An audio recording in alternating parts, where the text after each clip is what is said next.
دو جملے بہترین ہیں 2026 کے لیے. نمبر 1 نئے سال میں کچھ نیا کروں گا. نمبر 2 پرانی چیزوں کو اپڈیٹ کروں گا. بہتر ہوں تو بہترین، خوب کو خوب تر بناؤں گا. ویسے دونوں جملے آپس میں انٹر کنیکٹڈ ہیں. بات یہ ہے کہ آپ نے اپنے آپ کو پالش کرنا ہے. صلاحیتیں آپ میں ہیں لیکن زنگ لگا ہوا ہے. Use otherwise you will lose.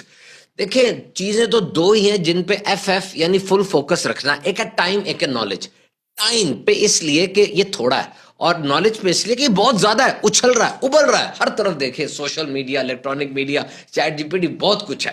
اور یہ جو نیا کرنے سے ہم ڈرتے ہیں نا، اس کی وجہ یہ ہوتی ہے کہ ماضی کے تلخ تجربات ہوتے ہیں، ویکنیسز، شارٹ کمنگز، فیلئرز. ہم ڈر جاتے ہیں. چھوٹے بچے کو دیکھیں، کوئی کام اس سے نہیں نہ ہوتا، وہ نیا طریقہ، نیا انداز، نئی وے ڈھونڈتا اس کو کرنے کا. یہ اپنی ذات پر خود اعتمادی کی بہت اعلیٰ ترین مثال ہے.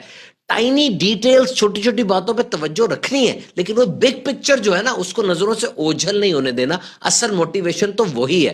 تو یاد رکھیے، اگر جیب میں 10 روپے ہے نا، آپ نے یہ شو کرانا ہے کہ 10 کروڑ پڑا ہے میرے پاس. اور اگر آپ ویکسٹ پوزیشن پر ہیں، اسٹرانگسٹ پوسچر ہونا چاہیے، ابھی تو باؤنس بیک کریں گے.